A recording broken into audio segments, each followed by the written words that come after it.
Yeah, why don't you knock out a tune for us, Lizzie? Like, you know, how about a bit of Crowded House? How about a bit of... What were they doing yesterday? Let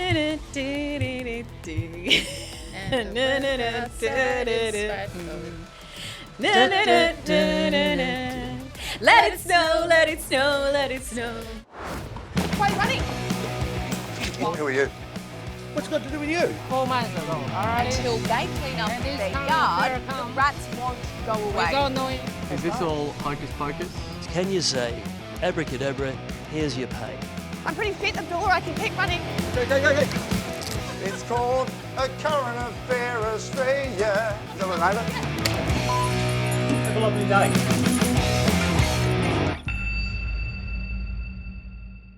Hello, I'm Steve Marshall. Hello, Steve Marshall. I'm Lizzie Pearl. G'day, Lizzie Pearl. How are you?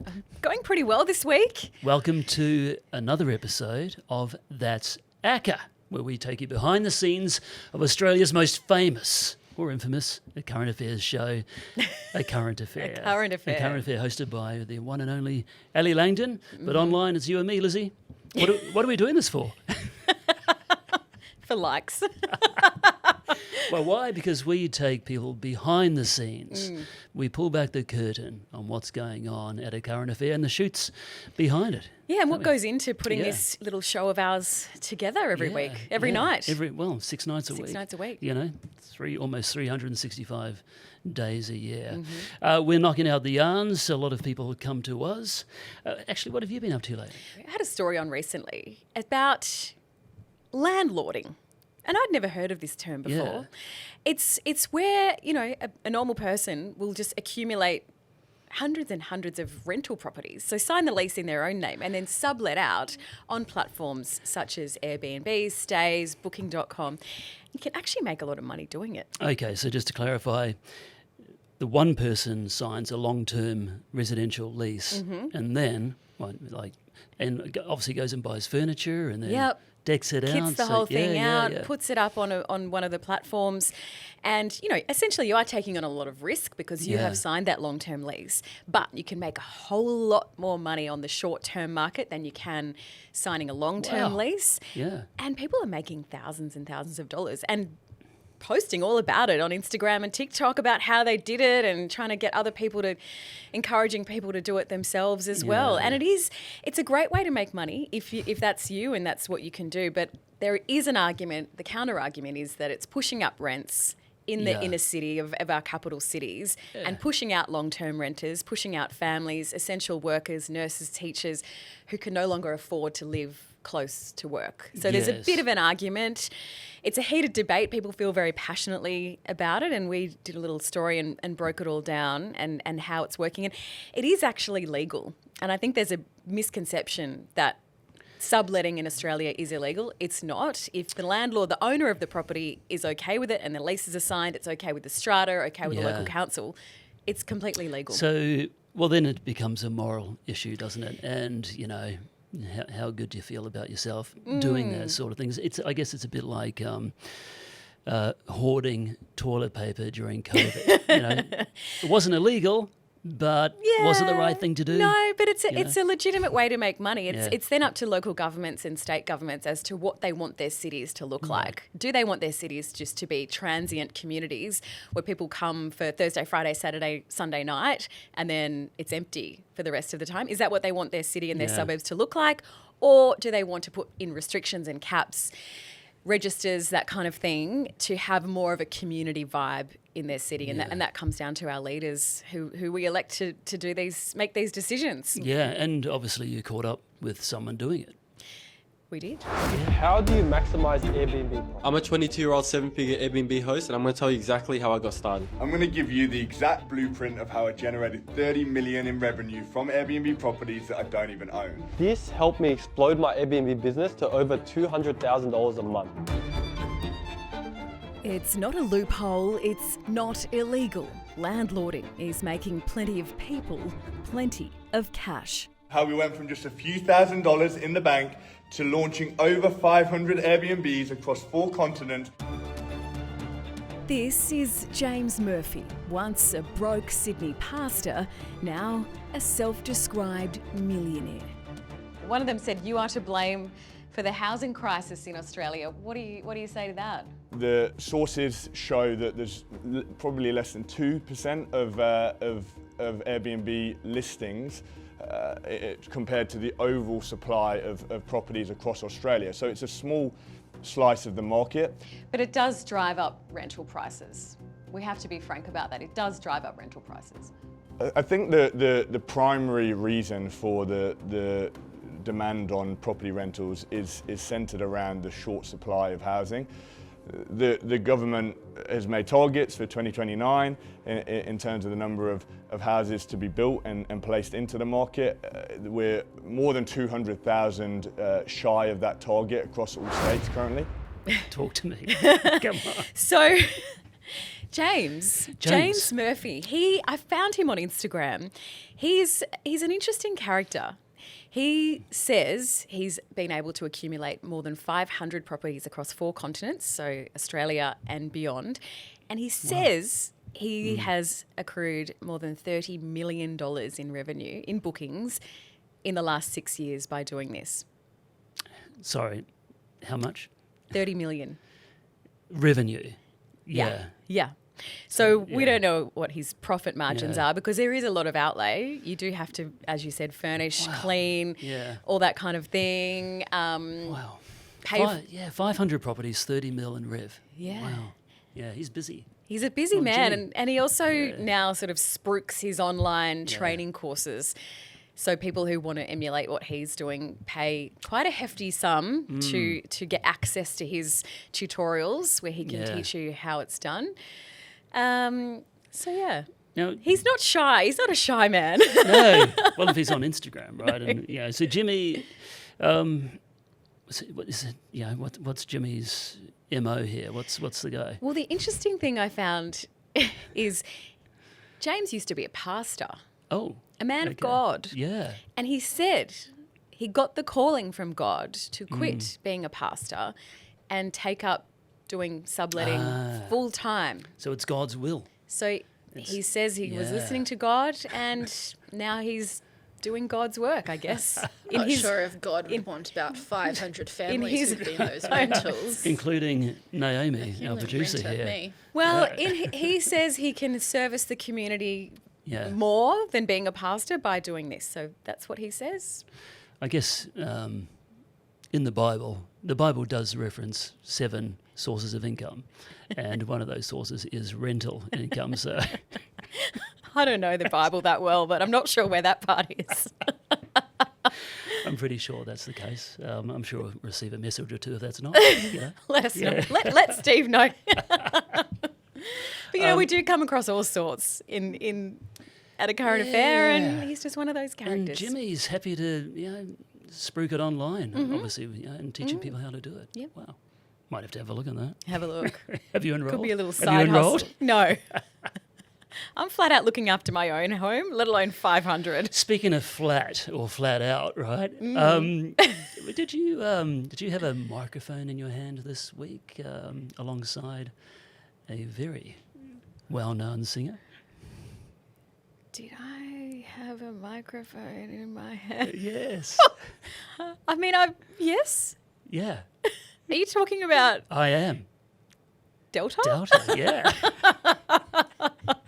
Well, this is where I wasn't too sure where you were going with this. Yeah. This is a bit of a secret, this story, because it's not coming out until Christmas. So Yeah, we need that's to. okay. We need to. We know that. But it's look, I happening. have been behind the Yeah. scenes shooting Delta's Christmas this week. Well, look, it's no secret really because we pretty much do this every year with Delta. I know.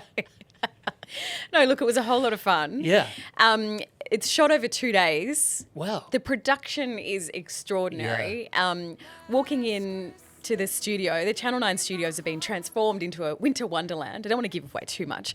But there is an appearance from Santa Claus himself. So he has made time in his busy schedule to be here for Delta's Christmas. So Delta said it's because she's quite tight with Santa Claus, and he's more than happy to give up his time to come and do this and be part of what has become a little Aussie Christmas tradition, Delta's Christmas. It certainly has. And clearly you would have knocked out a tune with Delta.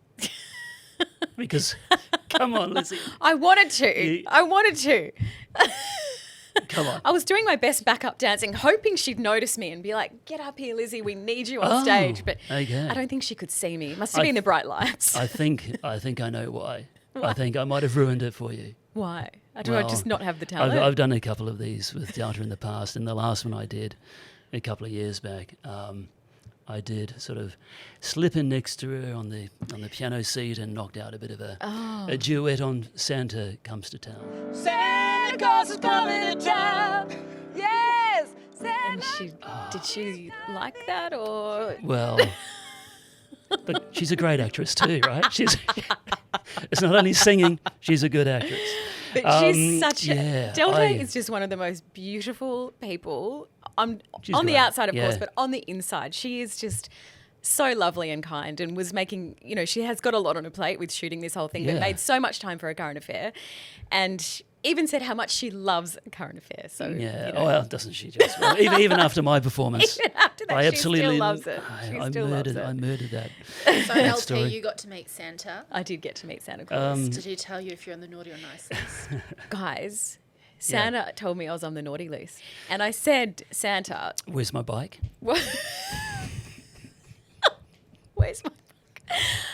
I said, Yeah. Santa, do I have time? Christmas is a while away. Have I got time Yeah. to get back on the nice list? And he said, absolutely, you do. So Right. When are we running this episode?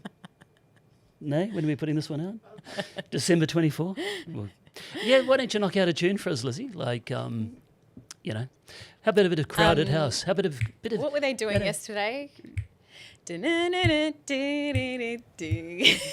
the weather outside is frightful. Let it snow, let it snow, let it snow. Can you knock out a bit of Crowded House, like Always Take the Weather? Everywhere you go, oh, oh, always take the weather with you. Is that what you wanted? Well, this brings us to our next yarn, the BOM, Oh, the bomb. the Bureau of Meteorology. And they don't like being called the bomb, but you know what? No, the Bureau. It's what they're called. They had a 200 grand rebranding, name rebranding. It's the to BOM. Well, yeah. No, But they don't like it. Yeah, they refer to sorry. themselves as the Bureau. The Bureau. Inside. The Bureau inside sounds the a bit sinister. I think the bomb's a bit more friendly. What's doing with the bomb? Well, all these Queenslanders over the weekend got a little caught out because a lot of them were going on to the bomb, seeing the weather roll in, check the Bureau, Yeah. for how big this storm was going to be. And they've been caught out because the bomb websites had a bit of a refresh. Was black is now yellow, and people weren't quite realising how huge this storm was and how much hail was coming, how strong the winds were going to be. And it's not just one or two people. There are thousands of people who were really caught unawares because this bomb's had a $4 million revamp of its website or something, and it's just been a catastrophic fail, I'd say. This is interesting because about a year ago, The Current Affair also did a story on the bomb about the introduction of the new supercomputer. So I find this really strange that the people were caught out and that they had a big fail because this, I think it was called Australis 2 or something, and the budget was 60 million and it blew out to 800 million. But what you get for your money is that this supercomputer can crunch 1,660 odd calculations per second. Wow. That's what you get for your money. So how does it fail Well, this time around? I think the data is obviously there, but the way people are able to access it and interpret it, just everyday people, it clearly fails because people weren't getting the warnings that they have become accustomed to. And I think it also made us all aware of how much people rely on the bomb and how many people check it every day. I know, right? Simon checked it and he thought it was sweet.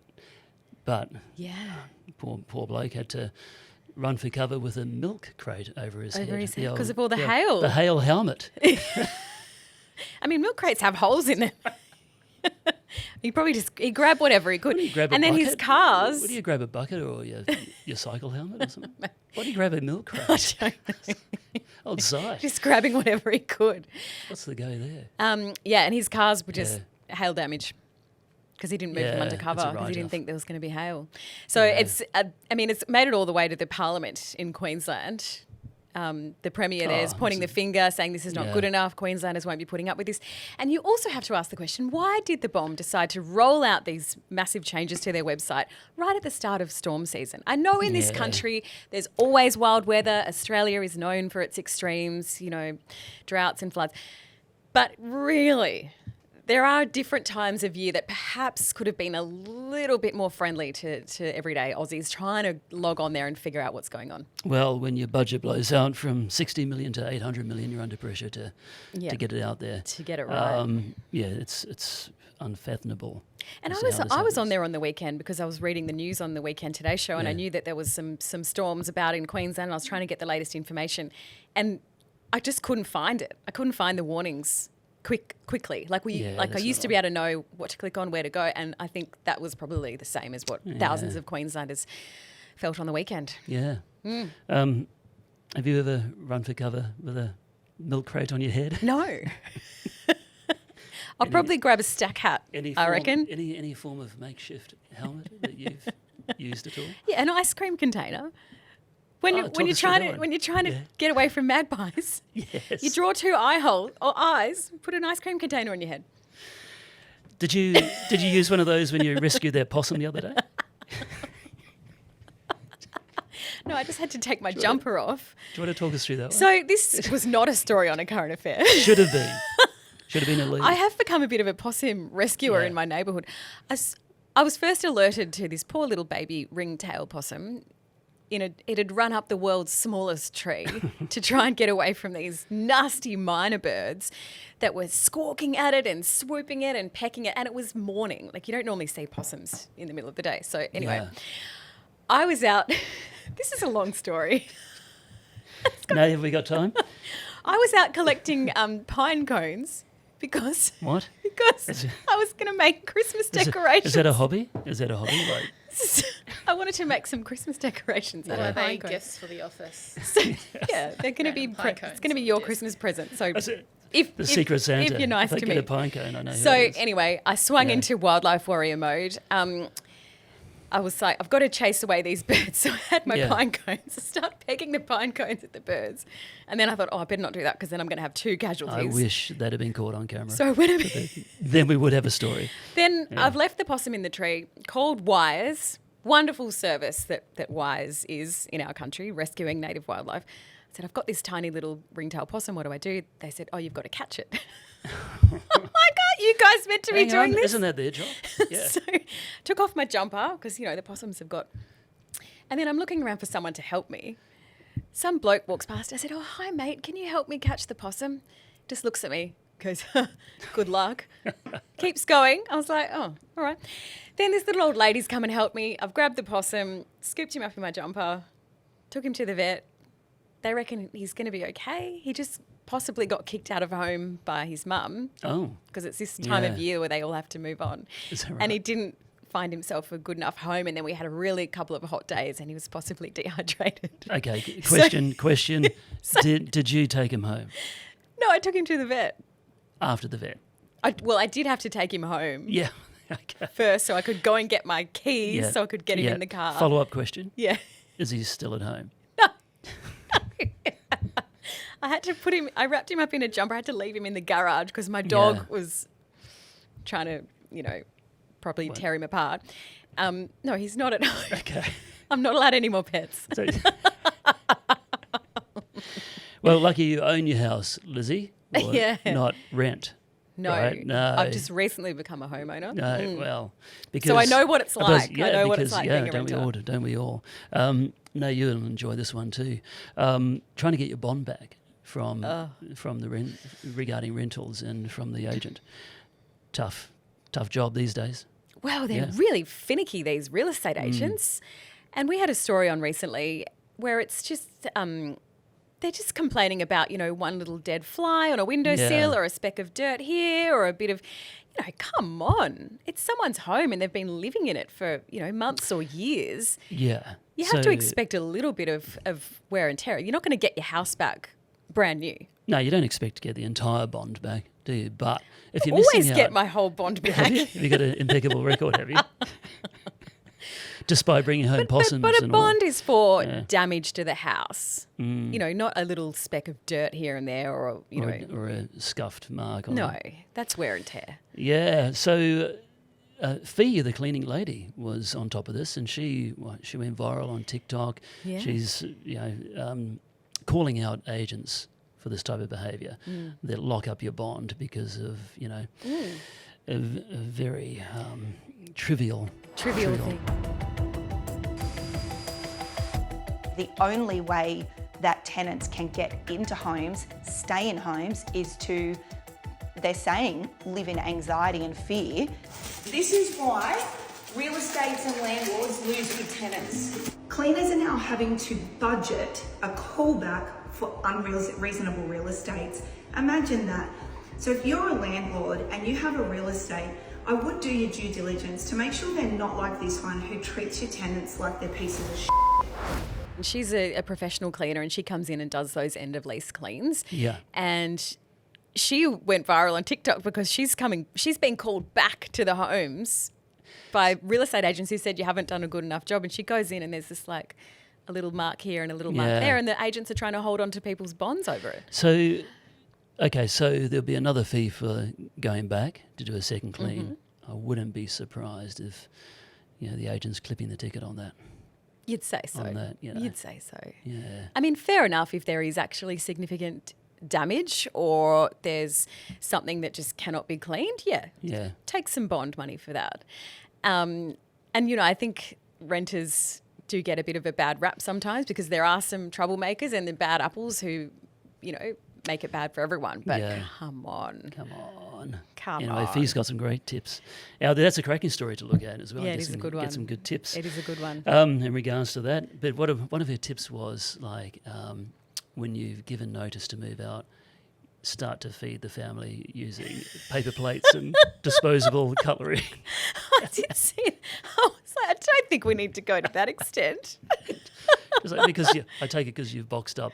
Because you need to start cleaning the kitchen. Yeah. I always thought the kitchen would be the last spot you'd start cleaning out. Fee, great idea, but not great for the environment. No. But if we're all eating off paper plates. She did have some good tips. That one, I was like, nah. Yeah.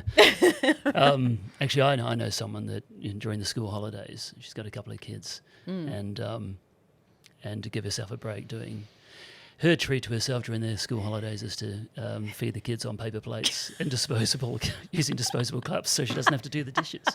Just get them pizza. No plates, no knives, no forks. Just hands. Just a box of pizza. Paper plates is a real American thing, though, isn't it? Yeah. You see a lot of those families just. Well, no, so is Halloween, and we love that. So clearly we love paper plates too. Yeah, it's not good for the environment. I mean, paper, but no. No. Just chuck a pizza in the middle of the floor. Yeah. Oh, well. Not a table, the floor. I'm not a mum.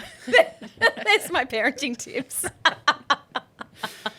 All right, some cracking yarns there that we've chatted about. Go and check them out on YouTube, mainly. It's easy search. And check out our back catalogue at A Current Affair. Yeah, we've got plenty to choose from. Plenty. Except we don't see any possums being rescued in a park by Lizzie Pearl. I decided that I wasn't. Why didn't you film that? That was like I got a photo. We'll put a photo up. Rescuing the possum. Well, and after all that, I don't know how you made the naughty list. You should be on the naughty I know, list. exactly. Yeah. It's the second possum I've rescued. Santa didn't clock that one. He's losing his form. I'm working my way up Santa's good list. I'll be there by Christmas. That's all that matters. Okay, well, please do head to our website, aca9.com.au. Send us a yarn if you think you've got one. Yeah. Remember, get some vision, take some snaps. Sideways. Yeah, unlike Lizzie, who just So when you're forgot shooting to. vision, this way, not this way. Lizzie's holding her phone. I'm holding my phone. Horizontal. Yeah. Yeah. TV 101. Because why? Your TV's shaped this way, not this way. I know. Thanks, Lizzie. I know. You're right up there with Fee, the cleaning lady, with the tips. With my tips like tips. that, yeah. Hey, good luck. What do you got coming up? Got some fun stuff coming up. Yeah. I'll give you a little hint. A couple of, I wouldn't say real estate, property stories we're delving into in the next few weeks. Oh, yeah. We're just going to stay a little bit quiet about that for now. Okay. What about you? Stay tuned. I'm back on the road. Looking forward to it. We've had a win. We've had a win for someone, so I'll bring that one to you next time. Excellent. Yeah, we love a win. We love those Yeah. stories. Check out ACA on our socials as well. Check out Lizzie Pearl's social media. She's very active. Steve doesn't know what Unlike it is. myself. Just got to find that password. Still escapes me. It'll come to you. Okay. Cheers all. See you soon.